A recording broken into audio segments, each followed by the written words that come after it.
Davlat xaridlari ham yashil rangga aylanmoqda. Qanday qilib deysizmi?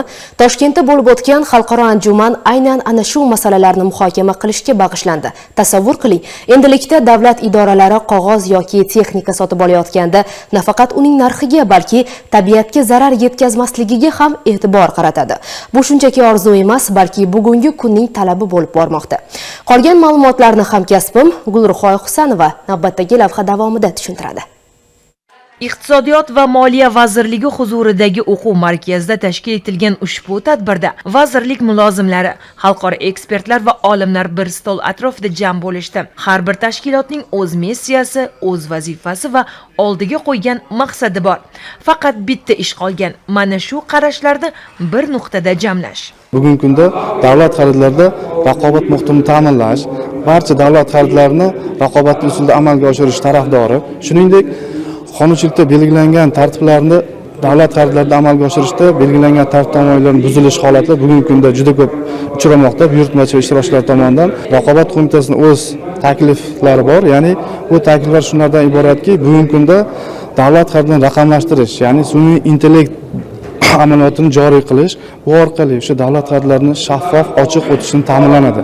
Shu bilan birga har bitta davlat xaridlarida buyurtmachilar tomonidan ishtirokchilarning takliflarini baholashda ochiq va shaffof bo'lishini ta'minlanadi. Ya'niki bu inson omili qancha kamayib borsa, ushbu davlat xaridlarida korrupsiya tamoyillari pasayib boradi va har bir davlat xaridlari ochiq va shaffof o'tadi.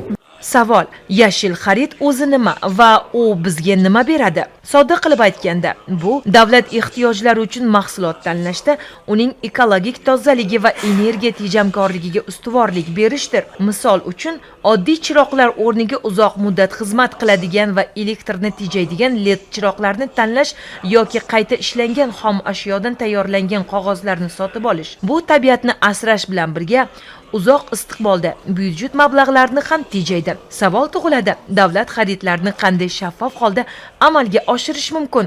Dunyo tajribasi nima deydi? Yaponiya davlatiga tashrif buyurgan holatda u yerdagi davlat xaridlari tizimini o'rgandik. Germaniya tajribasida ham ko'rishimiz mumkin.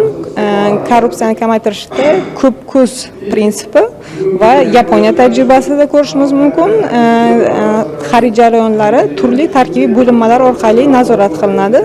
Ya'ni bunda xarid jarayoni bir xodimga emas, ya'ni yoki bir bo'linmaga emas, turli bo'linmalar tomonidan amalga oshirilishi natijasida korrupsiya xavfi kamaytirilishiga erishiladi. Ya'ni hujjatlashtirish kengroq qilingan, ko'proq imzolar olinadi, ko'proq bo'limlar tomonidan xulosalar olinadi.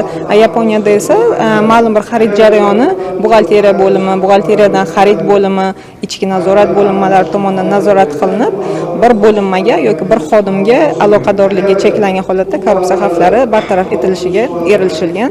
Raqamli inqilob amalga oshsa nima bo'ladi bilasizmi? Javob oddiy: korrupsiyaga o'rin qolmaydi. Anjumanda asosiy e'tibor xaridlar jarayonini to'liq raqamlashtirishga qaratildi. Sun'iy intellekt va yangi texnologiyalar joriy etilsa, shaffoflik ortadi. Har bir so'm qayerga sarflanayotganini kompyuter nazorat qiladi. Inson omili kamayadi. Tezkorlik: xaridlar real vaqt rejimida monitoring qilinadi. Navbat kadrlar masalasiga keldi. Konferensiya ishtirokchilari shunchaki qonun qoidalarini o'zgartirish yetarli emasligini, tizimda ishlaydigan mutaxassislarning bilimini oshirish shartligini ta'kidladilar. Shu bois tadbirda soha uchun zamonaviy dunyoqarashga ega bo'lgan kadrlar tayyorlashning yangi ta'lim modellari ham muhokama qilindi. Ushbu uchrashuv shunchaki ilmiy suhbat emas, balki O'zbekiston iqtisodiyotini aqlli va toza tizimga o'tkazish yo'lidagi muhim qadam bo'ldi. Maqsad aniq: byudjet mablag'larini har bir tiyinini unumli sarflash va kelajak avlodga toza ekologiyani meros qoldirish.